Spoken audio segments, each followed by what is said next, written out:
जय हिंद दोस्तों। हमारी जो रिवीजन की सीरीज चल रही है उसमें आज हम उठ जाग मुसाफिर नामक निबंध का रिवीजन करेंगे।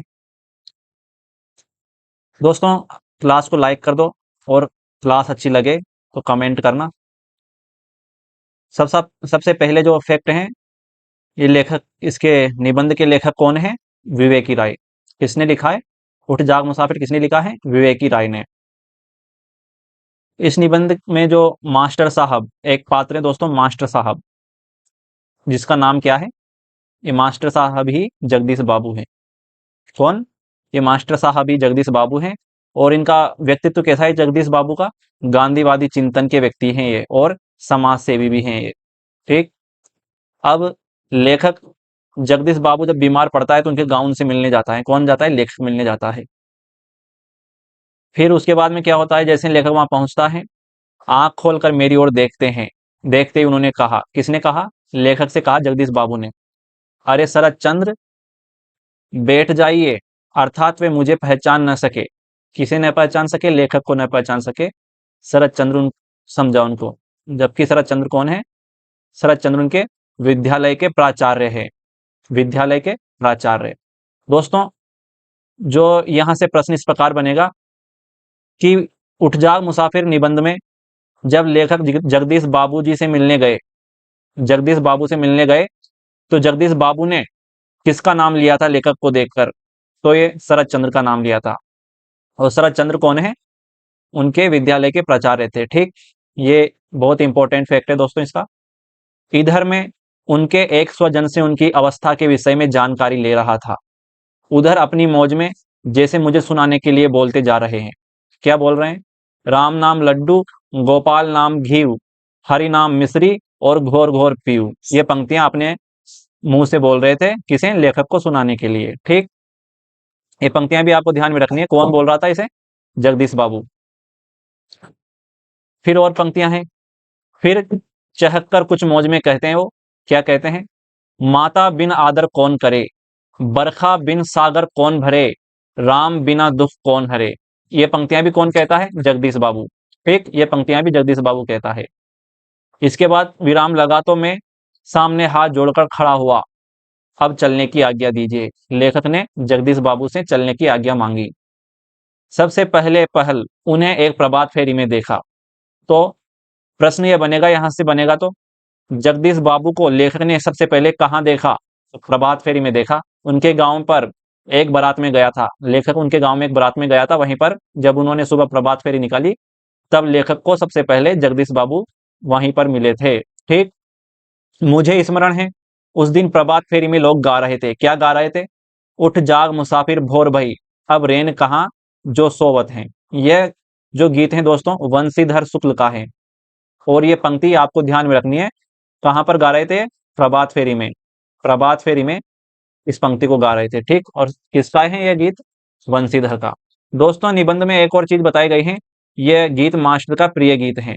तो प्रश्न इस प्रकार भी बन जाएगा कि मास्टर जगदीश बाबू का प्रिय गीत कौन सा है? उठ जाग मुसाफिर। ठीक। आपको ध्यान में रखना है।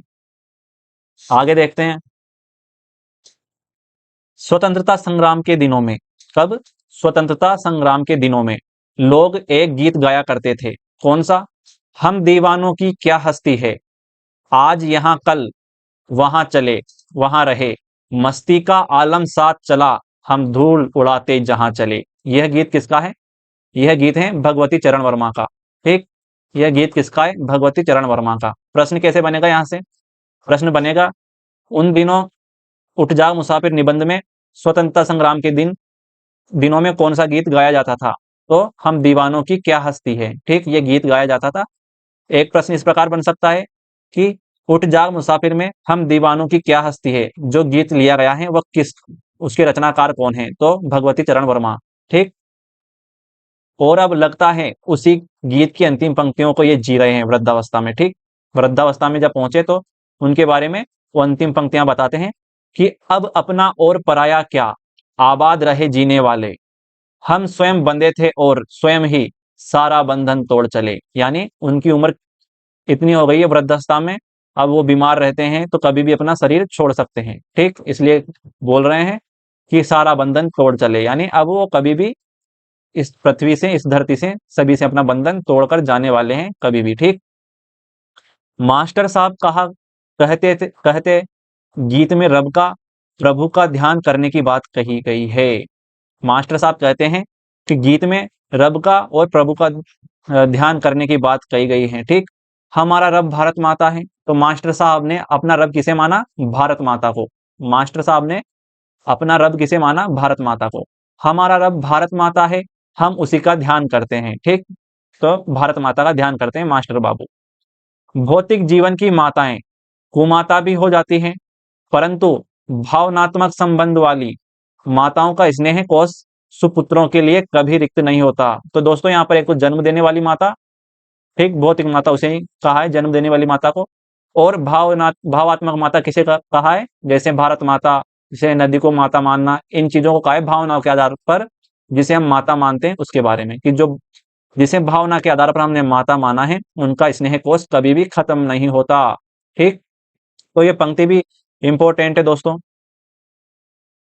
माता की गोद तो केवल बचपन में मिलती है। अगला फैक्ट देखिए कि माता की गोद तो केवल बचपन में मिलती है, परंतु मातृभूमि तो मृत्यु के बाद भी अपना स्नेह लुटाती है और मृत्यु के बाद अशरण शरण बन अपने में मिला लेती है। यानी लेखक कह रहा है कि जो जन्म देती है वो माता, वो केवल जब तक अपनी गोद में खिलाती है जब तक कि हम बच्चे रहते हैं, लेकिन मातृभूमि की बात करें तो ये हमें मरने के बाद भी हमसे लाड प्यार करती हैं और हमें अपनी मिट्टी में मिला लेती हैं। ठीक, आगे फैक्ट देखिए, जगदीश बाबू का प्रिय कवि कबीर हैं।